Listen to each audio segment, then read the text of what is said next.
People who decided to change their lives. Tell your story. The fight had been building for days, maybe weeks. Words had piled up like stones, heavy and sharp, until finally he threw them at her. They weren't just words, they were weapons, cruel and cutting, meant to wound. She stood there, silent, absorbing the blow, her face pale but steady. And then without a word she turned away. I remember the way she moved through the room, calm but determined, gathering her things with quiet hands. No shouting, no pleading, no final argument, just silence. The kind of silence that speaks louder than rage. The apartment was divided in that moment. Inside, the warm glow of the lamp casting soft light on the walls, holding the memory of what they once were. Outside, in the corridor, the cold fluorescent light hummed, sterile and unforgiving. She stepped into that corridor carrying her bag, her silence, her decision. He watched her go, but did not follow. Perhaps he thought she would return, that this was just another storm that would pass, but she didn't. She never came back. The contrast of that night stayed with him. The warmth inside, the lamp, the familiar furniture, the echo of laughter that once filled the space. And the cold outside, the corridor, the door closing, the emptiness that followed. It was as if two worlds had collided, the world of what could have been and the world of what was lost. Later, he would replay the moment in his mind. The words he had thrown, the silence she had carried, the light that had divided them. He would wonder why he hadn't stopped her, why he hadn't run after her, why he had let the cold swallow her whole. But the truth was simple. She had already decided. The insult was only the final push. The trust had been eroded, the love bruised, the patience exhausted. That night was not just about words. It was about everything that had come before. And so she left. She walked into the corridor, into the cold light, into a future without him. And he stayed behind, in the warm glow of the lamp, surrounded by memories that no longer belonged to anyone but him. Days turned into weeks, and the silence of her absence grew louder. He noticed the empty chair at the table, the untouched cup on the shelf, the quiet that filled the rooms where once her laughter had lived. He tried to convince himself she might return, but deep down he knew she had crossed a threshold that could not be undone. He began to understand that the corridor was more than a hallway. It was a border. On one side, the warmth of what they had built together. On the other, the cold reality of separation. She had chosen the cold because the warmth had already burned out. And he remained, haunted by the glow of the lamp, by the memory of her silence, by the knowledge that his words had been the final spark that sent her away. She never returned. And in the end, he realized that sometimes the most painful endings are not marked by shouting or chaos, but by quiet footsteps, a closed door, and the cold light of a corridor. All my life I lived under pressure. The words followed me everywhere. You must be like me. They were spoken by a father who believed his way was the only way, by teachers who demanded obedience, by colleagues who measured worth in conformity. I grew up believing that to be accepted, I had to bend myself into someone else's shape. As a child, I tried to please. I copied gestures, repeated phrases, followed rules I didn't understand. I learned to silence my own desires, to bury my own voice. Every time I wanted to say no, I swallowed it, afraid of rejection, afraid of punishment, afraid of being different. My life became a long rehearsal of agreement. I remember being 10 years old, standing in the kitchen while my father told me how I should behave, how I should think, how I should live. His words were heavy, his tone absolute. I nodded, even though inside I wanted to scream. That was the rhythm of my childhood, nodding, agreeing, pretending. In school, it was the same. Teachers praised me when I conformed, scolded me when I questioned. Friends admired me when I followed, distanced themselves when I resisted.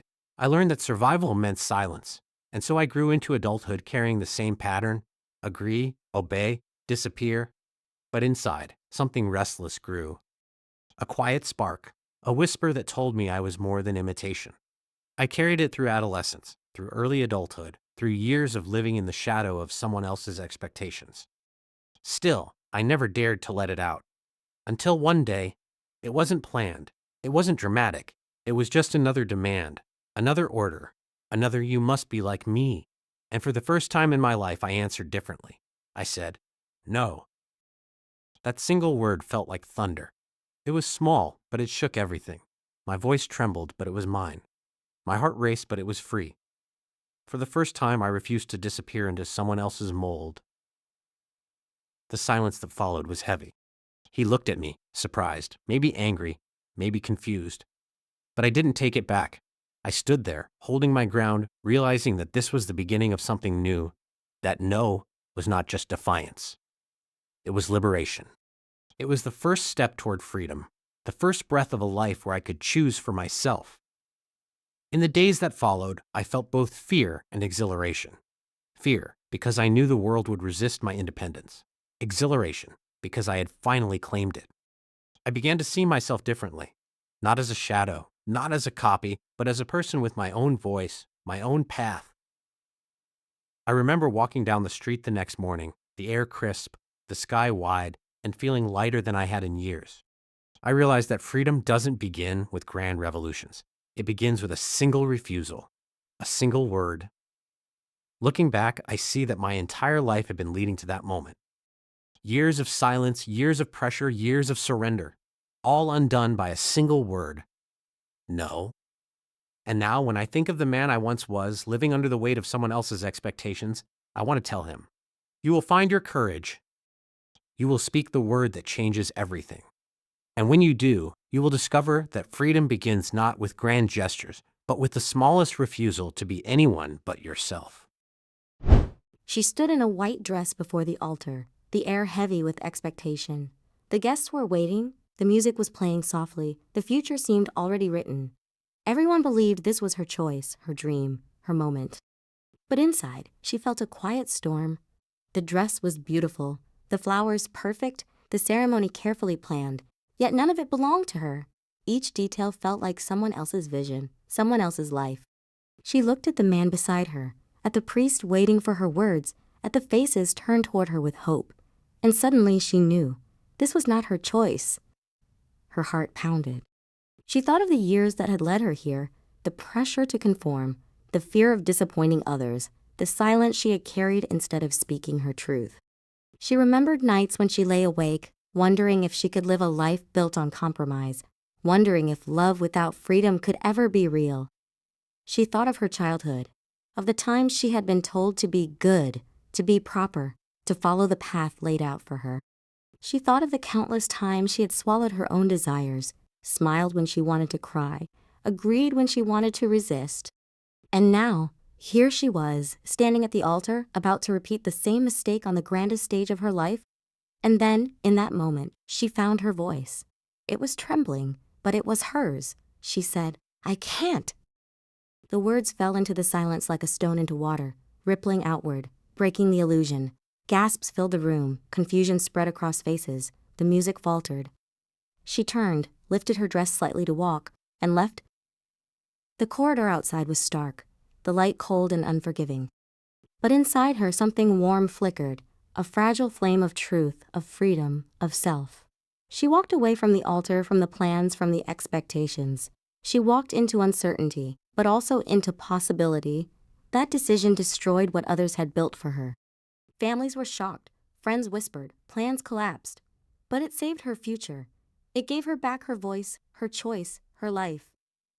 In the days that followed, she faced judgment, questions, even anger. People asked how she could do such a thing, how she could ruin what seemed perfect. But she knew the answer. Perfection without authenticity is a prison, and she refused to live in chains. She spent nights alone, replaying the moment, wondering if she had been selfish, wondering if she had broken too many hearts. But each time she reminded herself she had chosen truth, and truth, though painful, is the only foundation for freedom.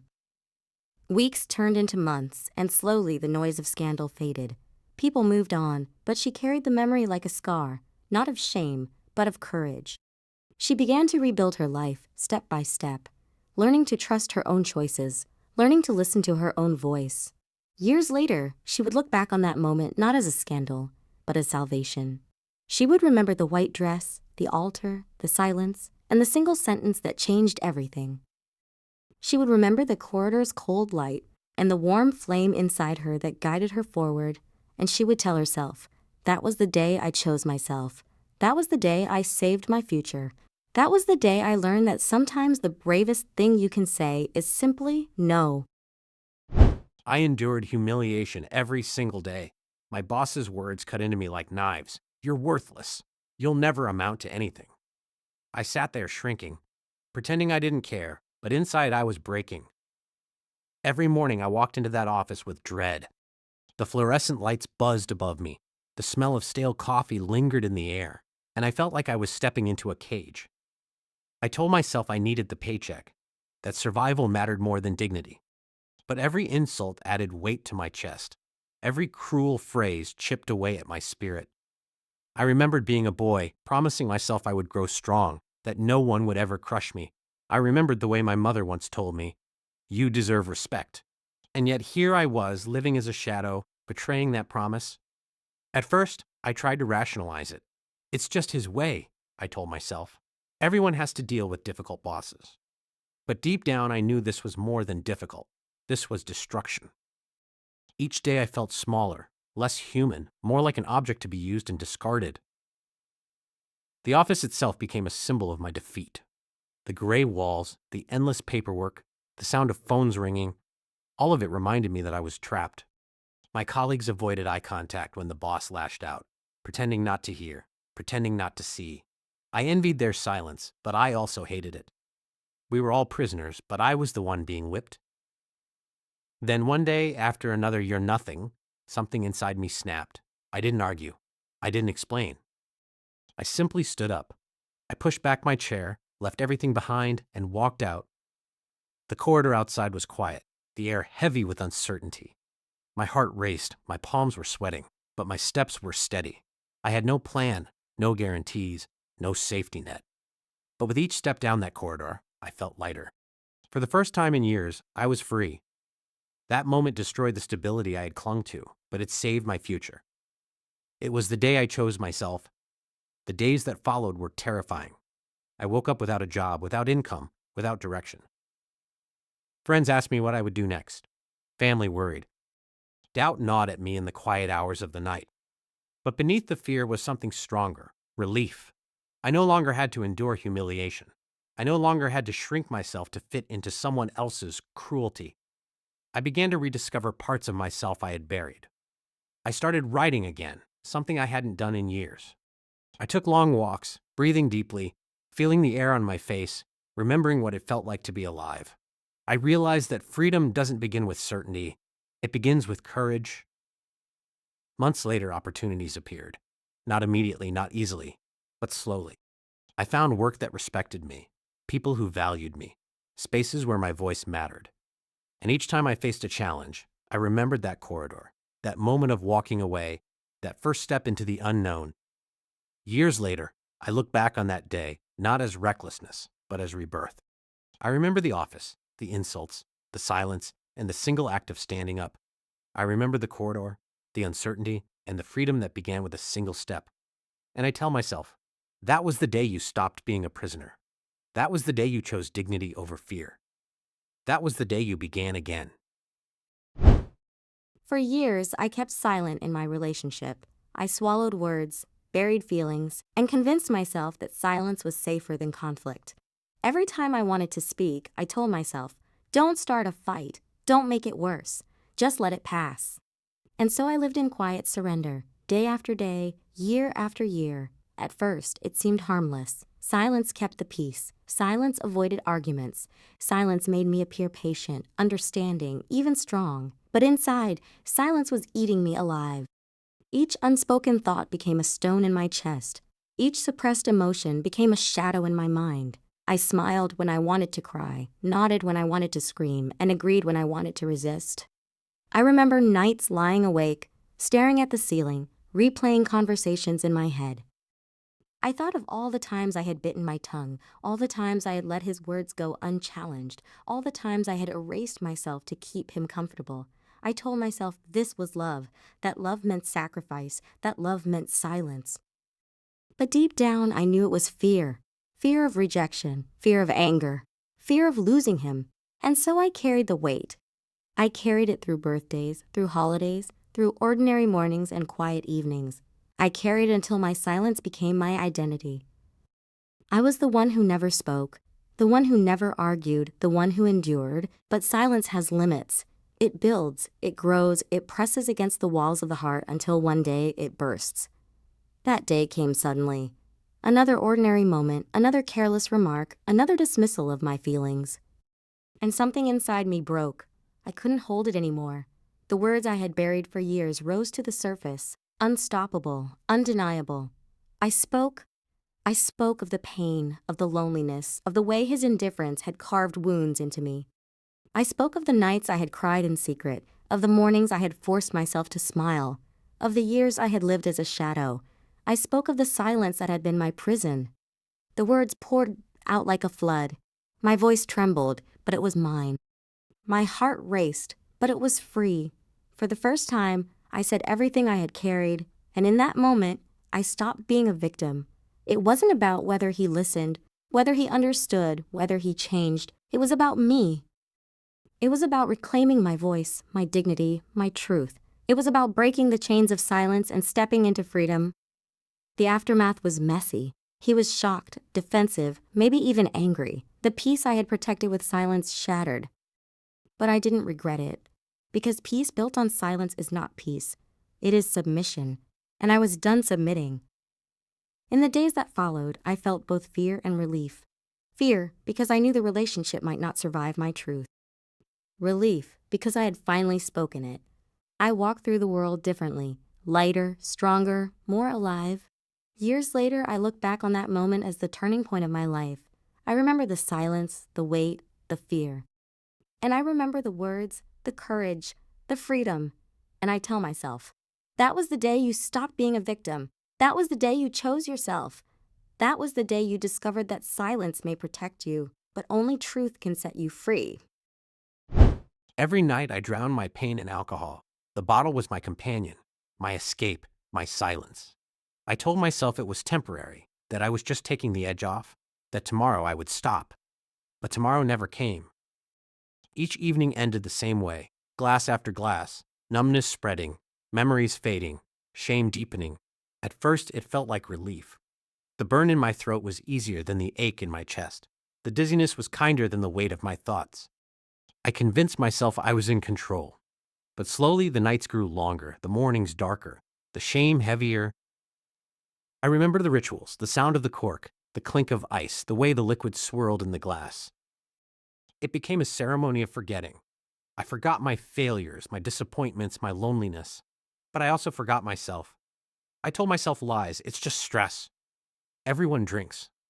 I'll quit when things get better. But things never got better. They only got worse. Then came the night that changed everything. I woke up on the floor, my body heavy, my mouth dry, my head pounding. The room smelled of spilled liquor, the carpet stained, the silence thick. And then I opened my eyes and saw hers, my daughter's eyes. Wide, frightened, staring at me as if I were a stranger. That look pierced deeper than any insult, deeper than any pain. It wasn't anger, it wasn't judgment, it was fear. Fear of me, fear of what I had become. In that moment, something inside me broke. I realized that every drink I had taken was not just destroying me, it was destroying her world too. I was teaching her that escape mattered more than courage, that silence mattered more than love. And I couldn't bear it. I whispered to myself, "This is the last time." I stood up, shaky but determined. I poured the bottles down the sink, one by one, watching the liquid swirl away. It felt like burying a part of myself, but also like freeing it. I told my daughter I was done, that I would fight, that I would choose her over the bottle. The days that followed were brutal. My body screamed for what I had denied it. My mind clawed for the numbness it had lost. I faced nights of restlessness, mornings of regret, hours of temptation. But each time I thought of giving in, I remembered her eyes, those frightened eyes that had seen me at my lowest. And I held on. Slowly, the fog lifted. I began to feel again. Pain, yes, but also joy. I began to notice the world, the warmth of sunlight, the sound of laughter, the comfort of simple conversations. I began to rebuild myself, piece by piece, not as the man who escaped, but as the man who endured. I started walking in the mornings, breathing deeply, feeling the air on my face. I rediscovered music, books, the quiet pleasure of being present. I learned to sit with my pain instead of drowning it, to face my fears instead of hiding from them. Most of all, I learned to be a father again. I listened to her stories, held her hand, showed her that I was there. I wanted her to see not the man on the floor, but the man who stood up. Years later, I look back on that night as the turning point of my life. I remember the floor, the bottle, the silence. And I remember her eyes, the fear, the truth, the salvation. And I tell myself, that was the day you chose life. That was the day you chose her. That was the day you discovered that freedom begins not with forgetting, but with facing everything you tried to escape.